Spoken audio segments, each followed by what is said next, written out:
السلام علیکم ورحمۃ اللہ وبرکاتہ۔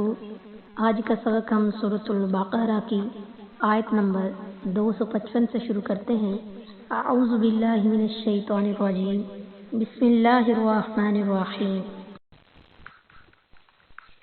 اللہ لا الہ نہیں ہے معبود الا ہوا سوائے اس کے، الحی القیوم زندہ ہے تھامنے والا، لا تأخذہ نہ اسے آتی ہے، سینۃ اونگ، ولا نوم اور نہ ہی نیند، لہو اسی کا ہے، ما فی السماوات جو آسمانوں میں ہے، وما فی الارض اور جو زمین میں ہے، من ذا الذی کون ہے وہ جو، یشفع سفارش کرے، عندہ اس کے پاس، الا مگر، بإذنہ اس کی اجازت سے، یعلم وہ جانتا ہے، ما جو بین ایدیہم ان کے سامنے ہے، وما اور جو خلفہم ان کے پیچھے، ولا یحیطون اور نہیں وہ احاطہ کرتے، بشیء کسی چیز کا،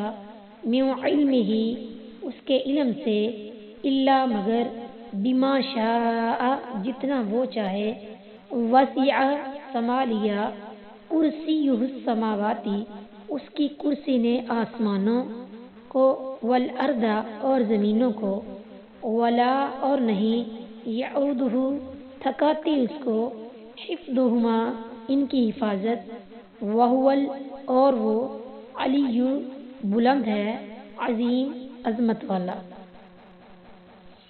اللہ وہ ہے کہ اس کے سوا کوئی معبود نہیں، زندہ ہے، ہر چیز کو قائم رکھنے والا ہے، نہ اسے کچھ اونگ پکڑتی ہے اور نہ کوئی نیند، اسی کا ہے جو کچھ آسمانوں میں اور جو کچھ زمین میں ہے۔ کون ہے وہ جو اس کے پاس اس کی اجازت کے بغیر سفارش کرے، جانتا ہے جو کچھ ان کے سامنے اور جو ان کے پیچھے ہے، اور وہ اس کے علم میں سے کسی چیز کا احاطہ نہیں کرتے مگر جتنا وہ چاہے۔ اس کی کرسی آسمانوں اور زمین کو سمائے ہوئے ہے، اور اسے ان دونوں کی حفاظت نہیں تھکاتی، اور وہی سب سے بلند سب سے بڑا ہے۔ یہ آیت الکرسی ہے جو قرآن مجید کی تمام آیات سے عظیم آیت ہے۔ ابی بن کعب رضی اللہ تعالیٰ عنہ کہتے ہیں کہ رسول اللہ صلی اللہ علیہ وسلم نے فرمایا، اے ابو منذر، کیا تم جانتے ہو کہ تمہارے پاس اللہ کی کتاب میں سے کون سی آیت سب سے بڑی ہے؟ فرماتے ہیں، میں نے کہا، اللہ اور اس کا رسول صلی اللہ علیہ وسلم بہتر جانتے ہیں۔ تو آپ صلی اللہ علیہ وسلم نے فرمایا، اے ابو منذر، کیا تم جانتے ہو کہ تمہارے پاس اللہ کی کتاب میں سے کون سی آیت سب سے بڑی ہے؟ کہتے ہیں، میں نے عرض کیا، اللہ لا الہ الا ہوا۔ ابی بن کعب رضی اللہ تعالیٰ عنہ کہتے ہیں کہ آپ صلی اللہ علیہ وسلم نے میرے سینے پر ہاتھ مارا اور فرمایا، اللہ کی قسم تم نے درست کہا، اے ابو منذر، تمہیں یہ علم مبارک ہو۔ مسلم صلاۃ المسافرین، باب فضل سورۃ و آیت الکرسی، حدیث نمبر 810۔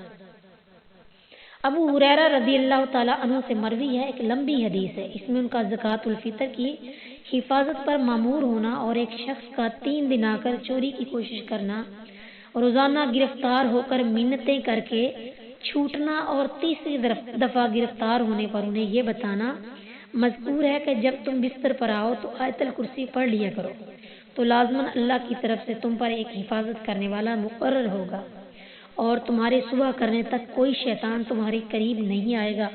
ابو ہریرہ رضی اللہ تعالیٰ عنہ نے اس مرتبہ بھی اسے چھوڑ دیا۔ صبح ہوئی تو رسول اللہ صلی اللہ علیہ وسلم نے پوچھا، تمہارے قیدی کا کیا بنا؟ میں نے سارا قصہ سنایا تو آپ صلی اللہ علیہ وسلم نے فرمایا، یاد رکھو، اس نے تمہیں سچ بتایا، حالانکہ وہ بہت جھوٹا تھا۔ پھر آپ صلی اللہ علیہ وسلم نے بتایا وہ شیطان تھا۔ بخاری الوکالہ، باب اذا وکل رجلا فترک، حدیث نمبر 2311۔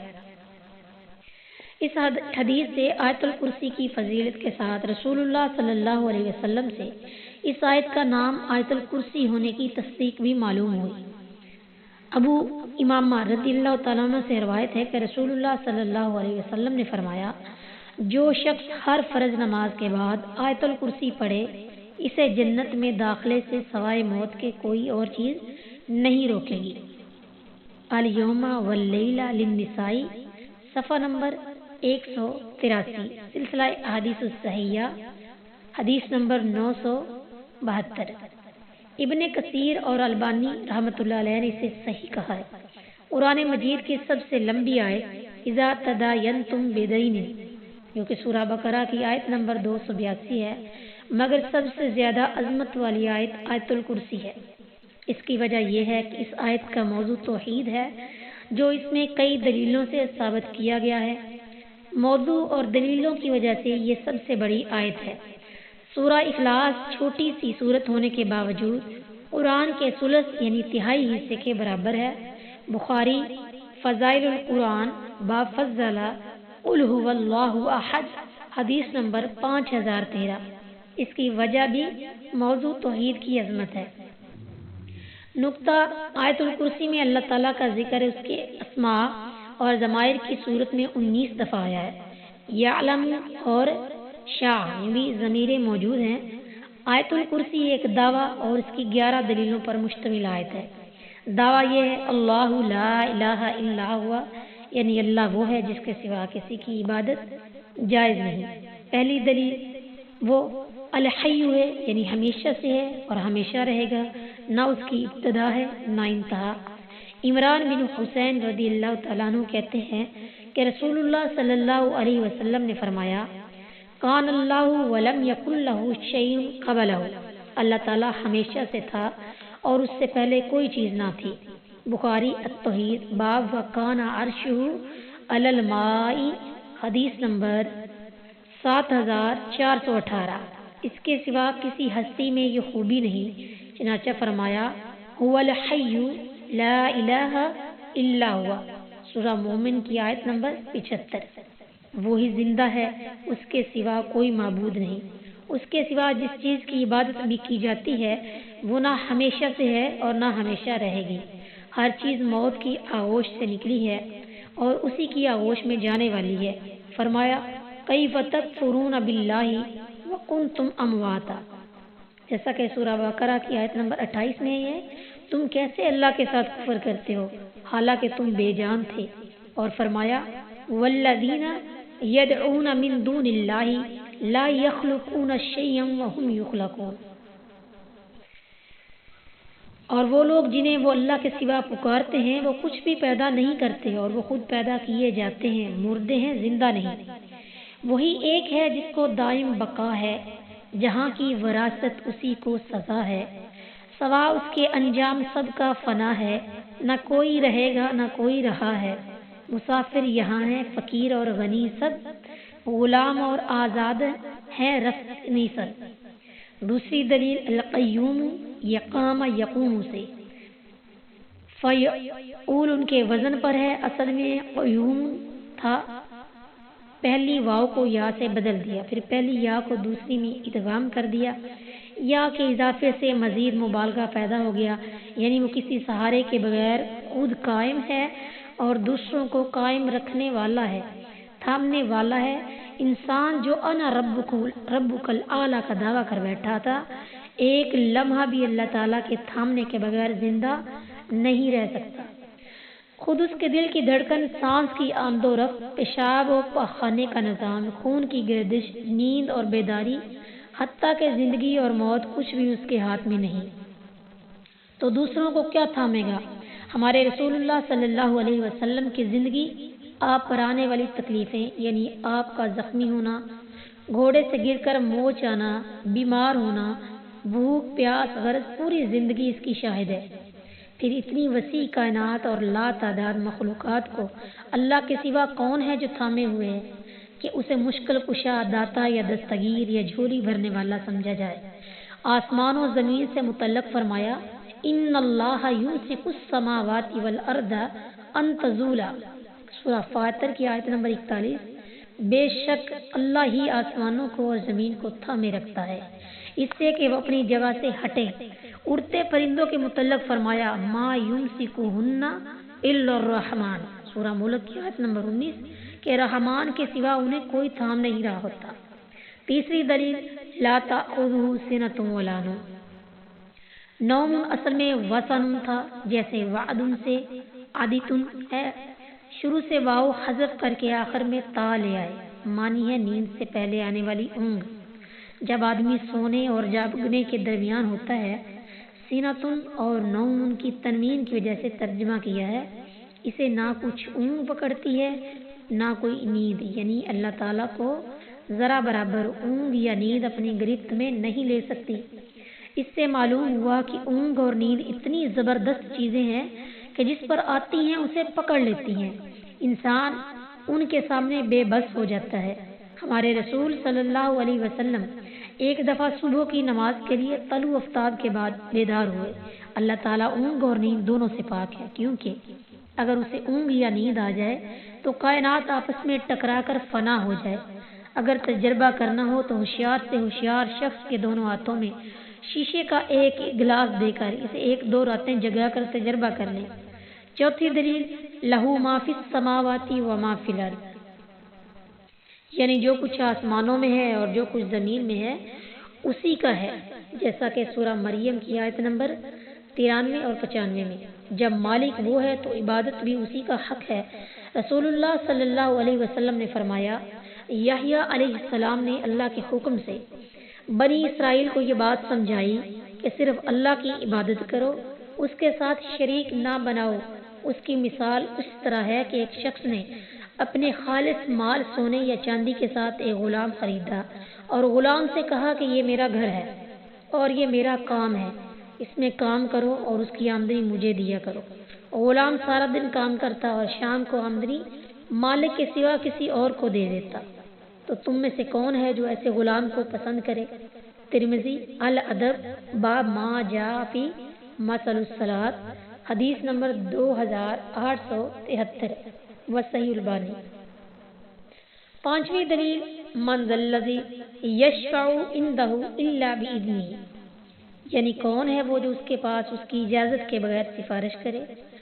آیت الکرسی سے پہلی آیت میں قیامت کے دن کسی بھی قسم کی سفارش کی نفی فرمائی ہے، اور یہاں اللہ تعالیٰ کی اجازت کے ساتھ سفارش ممکن بتائی ہے۔ مطلب یہ کہ یہ ممکن نہیں کہ کوئی انسان یا جن یا فرشتہ اللہ تعالیٰ کی اجازت کے بغیر کسی کی سفارش کی جرات کرے۔ ہمارے نبی صلی اللہ علیہ وسلم بھی جب سفارش کے لیے جائیں گے تو عرش کے نیچے سجدے میں گر کر اللہ تعالیٰ کی تعریفیں کریں گے، جو اللہ تعالیٰ اس وقت آپ کو سکھائے گا۔ پھر اللہ تعالیٰ سر اٹھانے کا حکم دے گا اور ایک حد مقرر کر کے فرمائے گا کہ ان لوگوں کو جہنم سے نکالو۔ بخاری التوحید باب قول اللہ تعالیٰ لما خلقت بیدی، حدیث نمبر 410۔ قیامت کے دن سفارش تو کجا اللہ کی اجازت کے بغیر کوئی بات کرنے کی جرات بھی نہیں کرے گا، جیسا کہ فرمایا یوم یقوم الروح والملائکۃ صفا لا یتکلمون الا من اذن له الرحمن وقال صوابا، سورہ نبا کی آیت نمبر 38۔ جس دن روح اور فرشتے صف بنا کر کھڑے ہوں گے وہ کلام نہیں کریں گے مگر وہی جسے رحمان اجازت دے گا اور وہ درست بات کہے گا۔ یہ عقیدہ کہ کوئی زبردستی اللہ تعالیٰ سے بات منوا سکتا ہے یا اللہ تعالیٰ کسی کی محبت کے ہاتھوں اس کی سفارش ماننے پر مجبور ہوگا، خالص جاہلانہ عقیدہ ہے، اور مکہ کے مشرکوں کا بھی یہی عقیدہ تھا۔ اس کی تفصیل کے لیے سورہ زمر کی آیت نمبر 3 اور سورہ یونس کی آیت نمبر 18۔ وہاں عجز و نیاز کے سوا اور خود اس کی مہربانی سے اجازت کے بغیر کسی کی کچھ پیش نہیں جاتی۔ شفاعت کا مضمون اچھی طرح سمجھنے کے لیے شاہ اسماعیل دہلوی رحمۃ اللہ علیہ کی کتاب تقویۃ الایمان کی 3 فصل کا مطالعہ کریں اگر ممکن ہے تو۔ چھٹی دلیل یعلم ما بین ایدیہم وما خلفہم، یعنی وہ جانتا ہے جو کچھ ان کے سامنے اور جو ان کے پیچھے ہے۔ سامنے سے مراد حاضر چیزیں اور پیچھے سے مراد غائب چیزیں۔ اس میں ماضی، حال اور استقبال سب کا علم آ گیا، اس کے سوا کسی ہستی میں یہ صفت موجود نہیں۔ فرمایا قل لا یعلم من فی السماوات والارض الغیب الا اللہ وما یشعرون ایان یبعثون۔ کہ کہہ دے اللہ کے سوا آسمانوں اور زمین میں جو بھی ہے غائب نہیں جانتا اور وہ شعور نہیں رکھتے کہ کب اٹھائے جائیں گے۔ جب اللہ تعالیٰ ہمارے اور پوری کائنات کے تمام گزشتہ، موجودہ اور آئندہ حالات سے واقف ہے تو عبادت بھی اسی کا حق ہے۔ ساتویں دلیل وَلَا يُحِيطُونَ بِشَيْءٍ مِّنْ عِلْمِهِ إِلَّا بِمَا شَاءَ، یعنی کوئی شخص اللہ کے علم یعنی معلومات میں سے کسی چیز کا احاطہ نہیں کر سکتا مگر جتنا وہ چاہے، جیسا کہ فرمایا عالم الغیب فلا یظہر علی غیبہ احدا الا من ارتضی من رسول، یعنی وہ غیب کو جاننے والا ہے پس اپنے غیب پر کسی کو مطلع نہیں کرتا مگر کوئی رسول جس سے وہ پسند کر لے تو بے شک وہ اس کے آگے اور اس کے پیچھے پہرا لگا دیتا ہے۔ حافظ ابن کثیر رحمۃ اللہ علیہ نے ایک اور معنی کا احتمال بھی ذکر فرمایا کہ اللہ تعالیٰ کے سوا جو بھی ہے وہ اللہ کی ذات و صفات کے علم میں سے کسی بات پر مطلع نہیں ہو سکتا مگر جتنا وہ خود چاہے اور بتا دے۔ گویا یہ اس آیت کی ہم معنی ہے وَلَا يُحِيطُونَ بِهِ عِلْمًا، سورۃ طٰہٰ کی آیت نمبر 110 ہے، اور وہ اس علم سے اس کا احاطہ نہیں کر سکتے۔ موسیٰ اور خضر علیہ السلام کے واقعہ میں مذکور ہے کہ ایک چڑیا نے سمندر میں 1 یا 2 ٹھونگے مارے تو خضر علیہ السلام نے موسیٰ علیہ السلام سے کہا میرے اور آپ کے علم نے اللہ کے علم سے کم نہیں کیا مگر جتنا اس چڑیا کے ٹھونگے نے سمندر سے کم کیا ہے۔ بخاری العلم باب ما یستحب للعالم، حدیث نمبر 122۔ اب خود سوچ لیں کہ عبادت کے لائق اللہ تعالیٰ ہے یا یہ بے بس مخلوق۔ اور 8ویں دلیل وسع کرسیہ السماوات والارض، کرسی کا معنی سب لوگوں کے ہاں معروف ہے یعنی وہ چیز جس پر بیٹھا جاتا ہے۔ سلف صالحین کے نزدیک اس کا معنی کرسی ہی ہے۔ ان کے مطابق اللہ تعالیٰ کی کرسی موجود ہے اور ہمارا اس کے وجود پر ایمان ہے اگرچہ ہم نہیں جانتے کہ وہ کیسی ہے کیونکہ یہ انسان کے بس کی بات نہیں، البتہ قرآن مجید میں جو آیا ہے اس کے مطابق اس کی کرسی آسمانوں اور زمین سے زیادہ وسیع ہے، اس پر ہمارا ایمان ہے۔ بعد میں آنے والے مفسرین میں سے بعض نے سلف کا مسلک ہی اختیار کیا ہے، البتہ بعض نے کہا ہے کہ کرسی سے مراد اللہ تعالیٰ کی سلطنت ہے اور بعض نے کہا اس سے مراد علم ہے۔ عموماً یہ وہ لوگ ہیں جو عرش کے بھی منکر ہیں، چنانچہ وہ صاف کہہ دیتے ہیں کہ نہ کوئی عرش ہے نہ کرسی بلکہ مراد اللہ تعالیٰ کی سلطنت اور حکومت ہے، مگر کرسی کا یہ معنی حقیقی نہیں مجازی ہے جو اس وقت کیا جاتا ہے جب حقیقت ناممکن ہو، حالانکہ اللہ کے عرش اور کرسی کو حقیقی معنوں میں لینے سے کچھ خرابی لازم نہیں آتی۔ رہا یہ خیال کہ پھر تو اللہ تعالیٰ آدمیوں کے مشابہ ہو گیا جبکہ اس کی مثل کوئی چیز نہیں، تو سلف کے فرمان کے مطابق ہم یہ کہتے ہیں نہیں کہ وہ کرسی ہماری کرسیوں جیسی ہے، نہیں بلکہ وہ اس طرح ہے جس طرح اللہ تعالیٰ کی شان کے لائق ہے۔ انسان علیم ہے جیسا کہ فرمایا وَبَشَّرُوهُ بِغُلَامٍ عَلِيمٍ الذاریات آیت نمبر 28، اور انہوں نے اسے ایک بہت علیم بیٹے کی خوشخبری دی، اور اللہ تعالیٰ بھی علیم ہے۔ تو کیا ہم اللہ تعالیٰ کے علیم ہونے کا انکار کر دیں کہ اس سے مشابہت لازمی آتی ہے؟ نہیں، بلکہ اللہ تعالیٰ علیم ہے، اپنی شان کے مطابق اس سے بھی بڑھ کر مثال لے لیں۔ انسان موجود ہے تو کیا ہم اللہ تعالیٰ کے موجود ہونے کا انکار کر دیں گے کہ اس سے انسان کے ساتھ مشابہت لازمی آتی ہے؟ نہیں، ہرگز نہیں۔ اس لیے اللہ تعالیٰ کی صفات جس طرح آئی ہیں اسی طرح ماننی پڑیں گی۔ ہاں، وہ صفات مخلوق کی صفات کے مشابہ نہیں۔ آیت میں یہ جملے بھی توحید کی دلیل ہے کہ اللہ تعالیٰ کی کرسی کی وسعت اس کے ایک معبود ہونے کی دلیل ہے۔ 9ویں دلیل وَلَا يَعُودُهُ حِفْظُهُمَا او یعودُ، ادا یعود کا معنی کسی چیز کا بھاری بوجھ بننا، مشقت میں ڈال دینا۔ مخلوق کتنی بھی بڑی ہو خود اپنی حفاظت نہیں کر سکتی جبکہ اللہ تعالیٰ کے لیے زمین و آسمان کی حفاظت کچھ بوجھ نہیں۔ 10ویں اور 11ویں دلیل وَهُوَ الْعَلِيُّ الْعَظِيمُ، بلندی اور عظمت والا اللہ تعالیٰ کی یہ صفات ہیں۔ مخلوق اللہ تعالیٰ کی بلندی اور عظمت کے مقابلے میں کچھ بھی حیثیت نہیں رکھتی، اس لیے عبادت کے لائق صرف اللہ تعالیٰ ہی کی ذات ہے۔ آخر میں اس آیت میں موجود ایک اور نقطہ کی طرف اشارہ کرنا بھی ضروری ہے کہ یہ آیت باری تعالیٰ کے نام اللہ سے شروع ہوئی ہے۔ یہ تمام صفات کا جامع ہے، مخلوق میں سے کسی پر یہ نام نہیں بولا جا سکتا۔ تمام مذاہب میں مذکور خداؤں کی تثنیہ و جمع بن سکتی ہے، مثلا دیویوں، دیوتاؤں اور گاڈز وغیرہ، مگر لفظ اللہ واحد ہی رہے گا، نہ اس کی جمع بن سکتی ہے نہ تثنیہ۔ یہ بھی اللہ تعالیٰ کی توحید کی زبردست دلیل ہے۔ اگر اس نقطہ کو بھی شامل کر لیں تو آیت میں توحید کی 12 دلیلیں موجود ہیں۔